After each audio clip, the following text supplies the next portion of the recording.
sort of visitors kind of through different, Oh, it is. see how, It's a huge house. Yeah. No, that is very.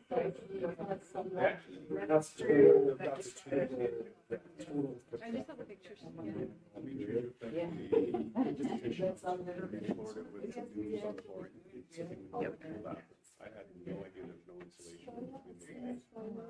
out there.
I feel like it's tempted, but I always want to like distance myself and everything. It's just like a default setting where you don't go sit next to someone. I'm sure. I'll get over it. Not that we know of, but my we'll find out the stats at the end of the meeting. Interesting. Let's just I do. go there. And then I know I invited them. I want to. It is true. It's like almost 2 years. Why don't you look at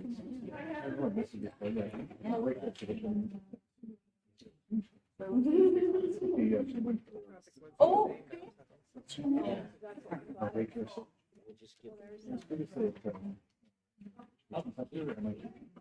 okay, yeah, no, MITT, yes, I draw phosphor, right? So they're now, but we did in our leadership course, we did go to MITT. Yeah. So I was at the center meeting with, with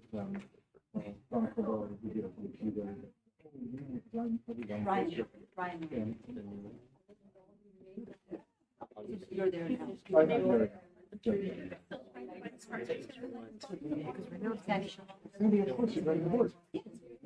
Oh, yeah. Your bio, so yeah.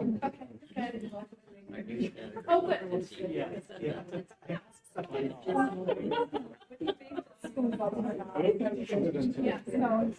The family of yeah.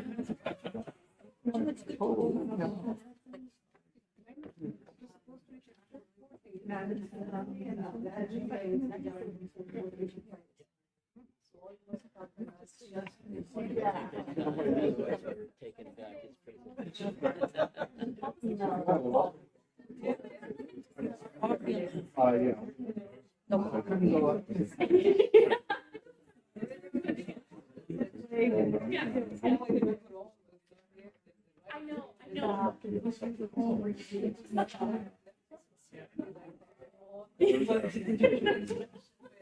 Yeah. I know. Well, it's right there in the corner there. I may have broken protocol. Oh, probably did, probably did. I was up there on the hot seat. How come Ray has food? Thank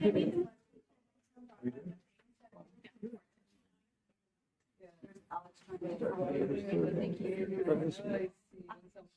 You've been busy. Yeah.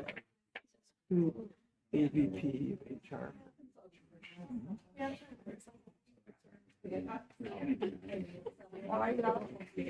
Every day is a blessing. That's what you. Yeah, how come you weren't? They did their AVP of Oh, that's great. engagement. Ah, 51. It's my alma mater. I was there for a bit. Hi, everyone. We're going to welcome to our 22-23 annual general meeting for the Manitoba Opera. I'm going to call this meeting to order. My name is Judith Chambers. I am the chair of the Board of Trustees, and I want to acknowledge that we are gathered here on ancestral land on Treaty 1 territory, the traditional territory of the Anishinaabe, Cree, Oji-Cree, Dakota, and Dene people, and the home of the heartland of the Métis people. And we respect the treaties that were made on these territories. We acknowledge the harms and mistakes of the past, and we dedicate ourselves to move forward in partnership with Indigenous communities in a spirit of reconciliation and collaboration. Michael Bly will act as recording secretary for tonight's meeting. So I'd like to begin to introduce the people who will be making remarks tonight.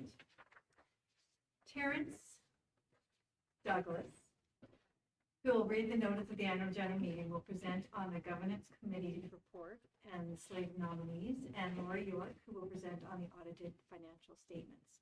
Larry DeRoche, our general director and CEO, will also report on the company's activities. I'd like to have a motion to accept the agenda as presented. Charlene? Seconded?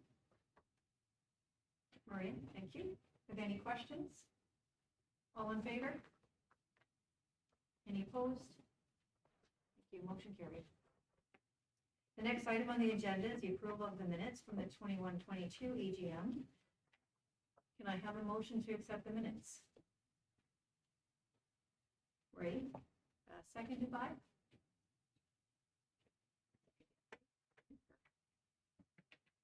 Keith? Sure. Okay, thank you. All in favor? Thank you. Opposed? Motion carried. I will now call upon Terrence Douglas to read the notice of the annual general meeting that was published in the June 17th edition of the Winnipeg Free Press. Thank you, Judith. Notice is hereby given that the annual general meeting of the Manitoba Opera Association will be held in person at the Centennial Concert Hall Soundbites Room, lower level, at 555 Main Street, and live stream Tuesday, July 11th at 5 p.m. for the following purposes. A, consideration of the annual report of the Chair, Board of Trustees. B, consideration and approval with or without qualification of the financial statements. C, appointment of the auditors. D, election of members to the Board of Trustees. And E, such other business as the Board of Trustees may wish the members to consider. Members wishing to make nominations to the Board of Trustees or to bring matters of business before the general meeting must notify the Secretary of the Board in writing at least 15 days in advance of the meeting, clearly stating the nature of said business. For more information and instructions on how to view the live stream, please contact Michael Bly, Director of Operations, at 204-944-8929. General bylaws of Manitoba Opera are also available to members upon request. Thanks, Terrence. I'll now call upon Laura York to present the audited financial statements for the 22-23 fiscal year. Good evening, everyone. It is my pleasure to present the audited financial statements for the Manitoba Opera Association for the 2022-2023 fiscal year ending May 31st, 2023. I'd like to report that the auditors have given Manitoba Opera a clean bill of health again this year, and the company is managing its finances in accordance with accepted practices. The audit was conducted by MNP. The auditor's opinion is found on page 1, Independent Auditor's Report. The opinion states, in our opinion, the accompanying financial statements present fairly, in all material respects, the financial position of the association as of May 31st, 2023, and the results of its operations and its cash flows for the year then ended in accordance with the Canadian accounting standards for not-for-profit organizations. On the statement of financial position, Manitoba Opera maintains two funds, the operating fund and the operating reserve fund, as shown on the statements of financial position. As of May 31st, 2023, the current assets sit at $1,097,758 in fiscal year 2023, a reduction of $296,992 from $1,394,750 in fiscal year 2022. During the pandemic, Manitoba Opera benefited from government support. This, coupled with its own resourcefulness, put the company in the position to draw on these retained earnings during the 2022-23 season, as the audience and supporters returned to attending live performances. Current liabilities increased from $670,153 in fiscal year 2022 to $924,128 in fiscal year 2023, due to grants for the next fiscal year being received at the end of fiscal year 2023. Increased deferred box office revenue for the 2023-24 season, and an increase in accounts payable due to prepaid expenses relating to the production of Euchre, Riel's Harley North. Long-term debt, which was the Canada Emergency Business Loan Account loan, has now been reduced to zero as of May 31st, 2023. Manitoba Opera was able to retain $20,000 of the loan as per the agreement with the Government of Canada. Turning to the statement of operations and changes in fund balances. As of May 31st, 2023, an internal fund transfer of $550,967 was made from the operating reserve fund to the operating fund, leaving an aggregate surplus of operations of $5,000. The operating reserve fund now has a balance of $168,630. Total revenues for the fiscal year 2023 were $2,213,373. Operating grants from the Canada Council for the Arts, Manitoba Arts Council, and the Province of Manitoba remained the same as in fiscal year 2022. Manitoba Opera also received $51,000 from the Canadian Council under the Arts Sustainability Fund. An increase in operational funding of $6,100 is reflected in the Winnipeg Art Council. Other grants include support for the pandemic recovery from the Manitoba Arts Council of $113,200 and debt forgiveness of $20,000 from the repayment of the Canadian Emergency Business Account loan.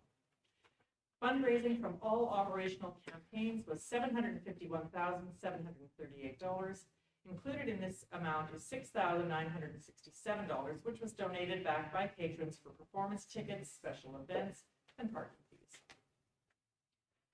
Box office figures rebounded in fiscal year 2023 with the return to fully staged operas and the additional programming of the 50th anniversary concert. Overall box office revenues resulted in $405,733, an increase of $323,021 from $82,712 in fiscal year 2022. On the expense side of the budget, administrative and fundraising expenses increased by $75,684, largely due to expenses related to the endowment campaign, which are offset by a 15% holdback on endowment gifts. Production expenses increased by $889,821 for fiscal year 2022 due to the return to fully staged operas and increased programming in the form of the 50th anniversary concert. Similarly, marketing expenses increased by $186,412 over the prior year due to the same reasons. Although not reflected in the audited financial statements, I'd like to note that overall savings were achieved across departments. Endowment Fund. In fiscal year 2023, the endowment fund held at the Winnipeg Foundation grew by $817,191. As of May 31st, the Manitoba Opera Fund has a market value of $2,213,323. On behalf of the Board of Trustees, I'd like to express our gratitude to the patrons who joined us back at the opera this season, for those who donated their tickets back for tax receipts, and the hundreds of donors who gave generously, as well as the federal government and provincial government for their pandemic recovery support. That concludes my report. If anyone has any questions, Larry will be happy to answer them. I would now like to call for a motion to adopt the financial statements as presented. Danielle, and seconded. Fabio, thank you. Are there any questions? All those in favor? Opposed, if any? Okay, motion carried.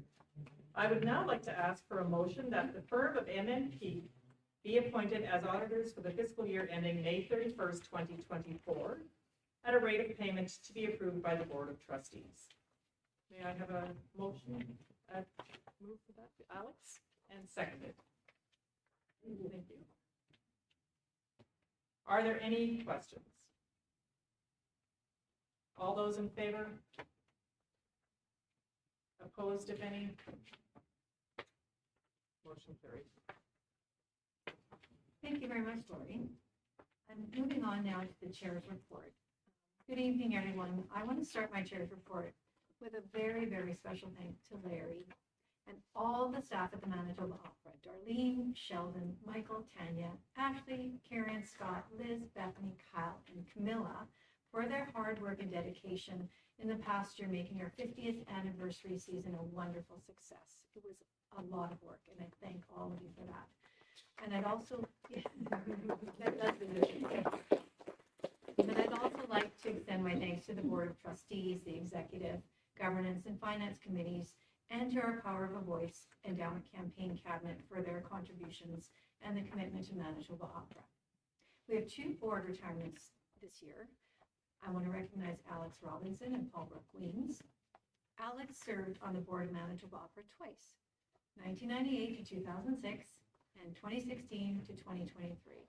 He served on the committees for the gala reception honoring Tanis Richardson, who was the recipient of the Gail Asper Award, and he also sat on the committee for the Power of Voice campaign. Thank you, Alex, and we will definitely miss you. I'm sure he'll be back. And Paul Brooke-Weens served on the board from 2019 to 2023. He was sitting on the Finance Committee and was elected as vice chair in 2020. So thank you both for your service and commitment to Manitoba Opera. And I do want to welcome our newest trustees, Sandy Shahal, COO of Lawton Partners, Financial Planning Services, Nupur Kumari, Portfolio Manager for Capgemini Canada, and John Pasick, owner, president, and CEO of the Info XL Group of companies. Welcome, Sandy, Nupur, and John. I look forward to working with you. We also have some staff departures, some new additions, and reasons to celebrate at Manitoba Opera in our offices. I want to congratulate Bethany Funko for her communications coordinator for her 5 years of service. She started working in Manitoba Opera in the fall of 2017 as patron services representative and communications coordinator. And her expanded duties in 2020 included more marketing assistance, social media, and graphic design work in addition to her regular duties. Congratulations, Bethany. We do have a couple of staff departures as well. Kyle Briscoe, who was the executive assistant, he worked for Manitoba Opera from February 2020 to June 23. He left the organization to further pursue opera studies and has been accepted into the opera and voice program at McGill's University Schulich School of Music to pursue a Master of Music in Montreal. I'm sure we're going to hear a lot more from Kyle. And Camilla Christopherson, our prospect and campaign researcher, worked for Manitoba Opera from June 2021 to February 23, and she left the organization to pursue other opportunities in the fundraising sector. We wish them both well in their new endeavors. And joining Manitoba Opera for this year is Ashley Schneeberger, who will replace Camilla, Anna Schwartz, who will replace Kyle. Both Ashley and Anna are aspiring young artists and actually came to us as former participants in our Student Ambassador program. So welcome.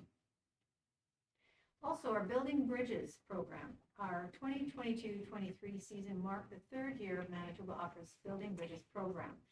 This program was designed to connect with and build relationships with our Indigenous communities. We engaged Rhonda Forbes of Spirited Ways Consulting to review policies, practices, and programming, and we expanded our Opera Access program, which provides complimentary tickets to social service organizations with an emphasis on Indigenous organizations. We also became a signatory to the Winnipeg Indigenous Accord in May of 2023, and the building program allowed us to lay the groundwork for the development of the CURE and our advisory council. And as you heard from Lori, we were thrilled to announce our Power of Voice campaign. In September 2022, we held an event at the Centennial Concert Hall, announcing that $1.75 million had been gifted to the company's Power of Voice endowment campaign. This included a special gift of $1 million from Ms. Gail Asper and other community leaders who are investing in the Power of Voice. Was a gift of $250,000 each from Mr. and Mrs. Phil and Ilsa Enns, Mrs. Tanis Richardson, and BMO Financial Group. And as a final note, I want to thank all of our donors, sponsors, subscribers, volunteers, and community members who continue to support the Manitoba Opera. Thank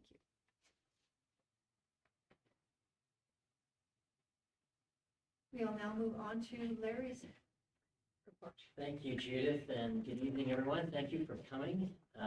Well, what a year it has been, right? A milestone season for Manitoba Opera, marking 50 seasons of making opera in the community. It's been a wonderful year of celebration. Of course, much has changed since our intrepid beginnings in 1972, but in true Winnipeg spirit, a group of people came together to lay the foundation of a company that has developed its own prairie magic. We used our anniversary season to celebrate the past, acknowledging the many wonderful productions and people in our history, to look to the future, marking the advancements of the art form, and to thank the community by acknowledging those who have gone above and beyond to turn a fledgling enterprise into one of Canada's most important regional opera companies. A 50th anniversary season planning committee of the board and staff was created to develop events to mark this special year in Manitoba Opera's history, and I'd like to share a few highlights of this amazing and rewarding year. The first event of the season was a luncheon hosted by former Mayor Brian Bowman at City Hall, where he presented Manitoba Opera with an Organization Community Service Award in recognition of the company's contribution to the artistic life of the community. In August, we held our third Digital Emerging Artists Program, a 4-week online program designed to help emerging opera artists step into the next stage of their careers. New to the program this year was the addition of an independent learner stream for BIPOC artists, an artist in their early career who would benefit from instruction of our core faculty. And in September, we launched a new 50th anniversary initiative to give post-secondary music students an opportunity to experience working at an opera company. The Student Ambassadors program featured 9 students from the University of Manitoba and Canadian Mennonite University. They were selected to participate in the program in conjunction with our main stage productions. And they worked at performances and events, introducing speakers, helping at the photo wall and souvenir, and meeting the artists. And they were just a treat to have in the company last year. This season, we also added 2 videos featuring American Sign Language translations to our Opera Storytime collection, prepared and presented by Deaf American Sign Language translator Joanne Hawkins.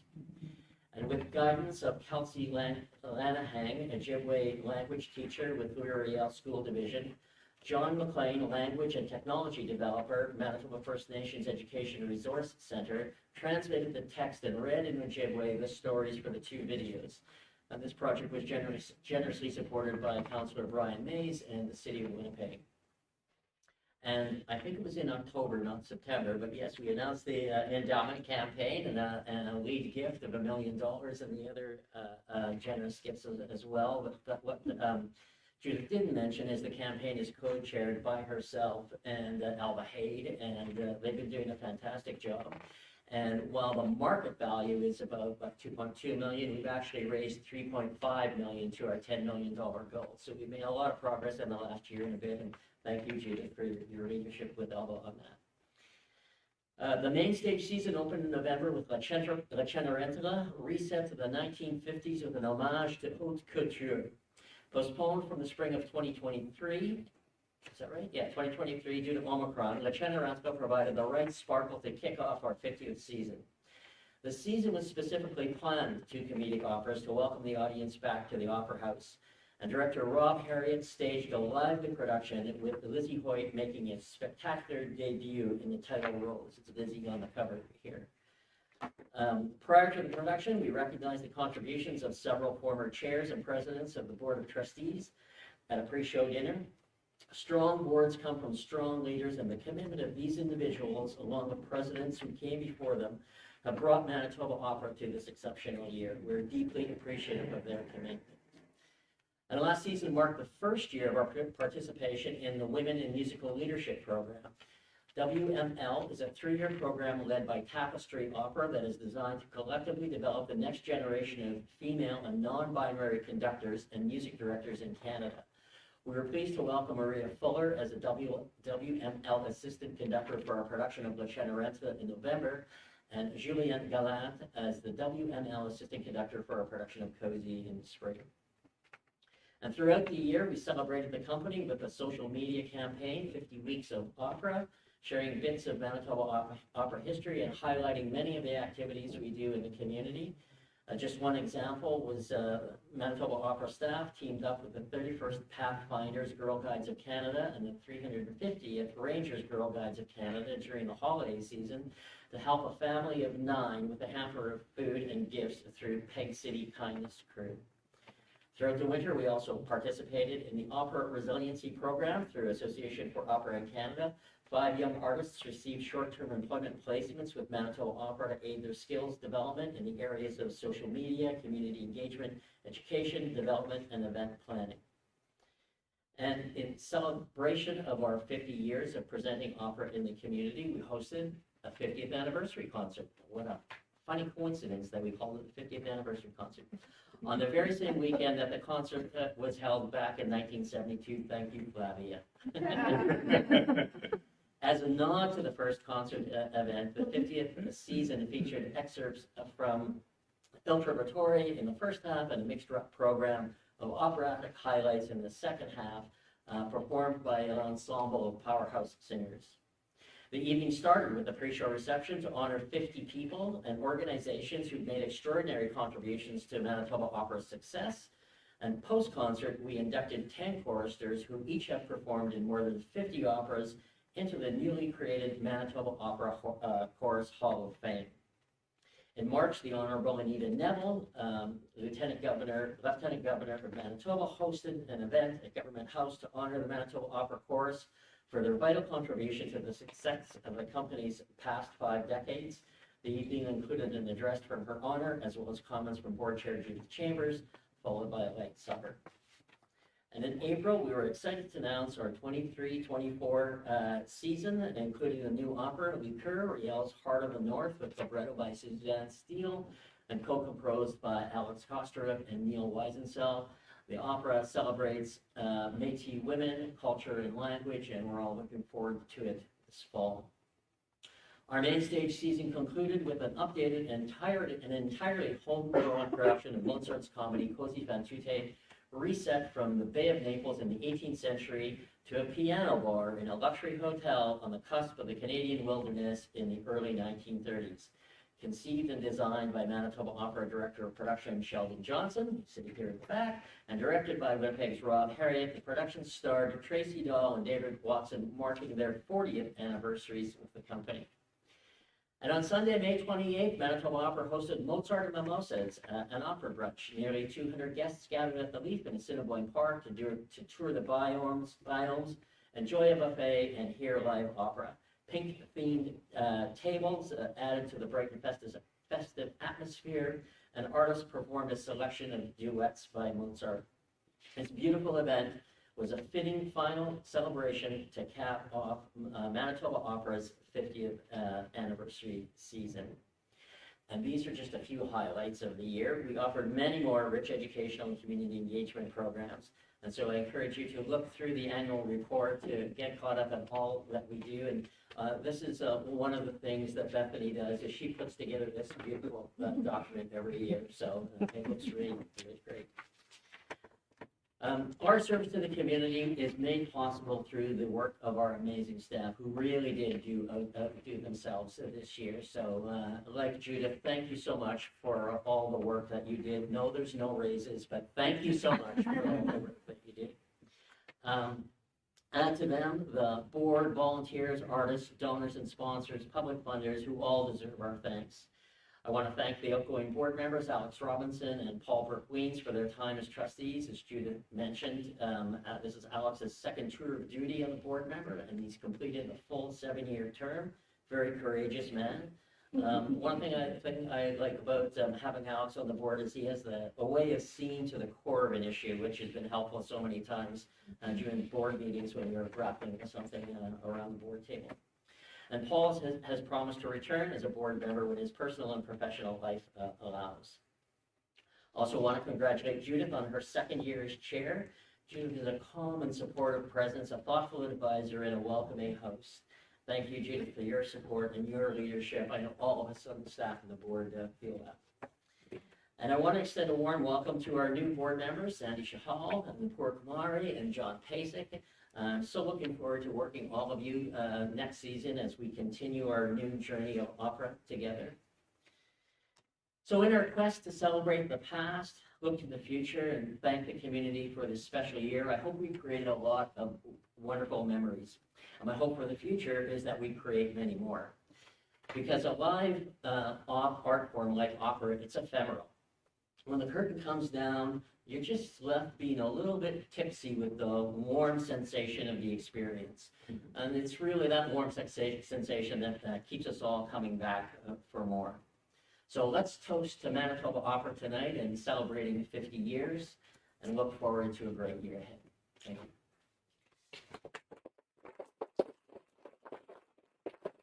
you. Thank you, Larry. And as you heard, that was a lot that we did last year for our 50th, over and above producing 2 major performances on the opera stage, having all of those additional events for the 50th. It was phenomenal, it was fabulous, and we had a lot of fun, but it was a lot of work, so I truly appreciate that, and I can't wait to see what the next year brings. Darlene, yeah, but I would like to call upon Terrence Douglas to present the Governance Committee's report on the slate of nominees. Thank you, Judith. The slate of nominees for the 23-24 Board of Directors, Board of Trustees of Manitoba. In accordance with the bylaws amended July 2019, the term of office for an elected trustee is 2 years following their election or until their successors are elected. No person may be elected as a trustee who has served as a trustee, whether by election or appointment, for each of the 7 years or more prior to the annual meeting of the members when their term would otherwise expire. Those board members returning to the Board of Trustees and do not require a vote for election to the board are returning for the 2nd year of a first 2-year term is Ray Karasevich. Returning for the 2nd year of a returning for the second year of a second two-year term are myself, Terrence Suggy Douglas, Flavia Fernandez Fabio, and Lana Maidman. Returning for the second year of a third-year term are Judith Chambers, Keith St. Clair, and David Folk. And the nominees for the Board of Trustees for 2023-24, nominated for the first year of a first two-year term are Sandy Cahal, Napor Kumari, and John Pazik. Nominated for the first year of a third two-year term are Charlene Ord and Grant Suderman. And nominated for a final one-year term are Daniel Ignat, Maria Vitusis, and Lori York. Those are the nominees. Thank you. So there having been no other nominations received, I declare the nominations closed. I ask for a motion to accept the nominations report and approve the election of directors. Keith, Bobby, a second. Are there any questions? All those in favor? Any opposed? Motion carried. Welcome, new board members and existing members. So we now like to recognize our retiring trustee, Alex Robinson, with a presentation of a service recognition for his exemplary work on the Board of Trustees. Alex, would you please come up? Not nominating me. No, next year. Yeah, next year, take a year off. Oh, my. Thank you.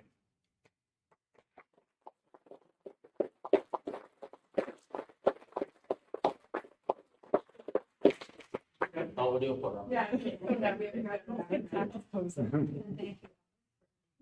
Well, thank you. I get to say a few words. Sure, yeah. The two terms were awesome. It was great. It was a privilege to serve. But if you're timing out on this board and you've done your duty and you want to move on, don't accept the call to go for a drink with Larry. It's been a pleasure. Thank you.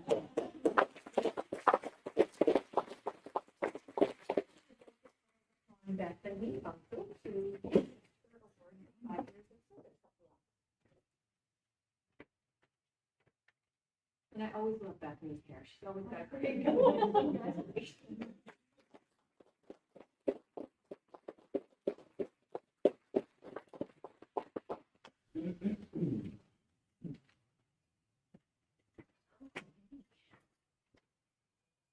Thank you, everyone.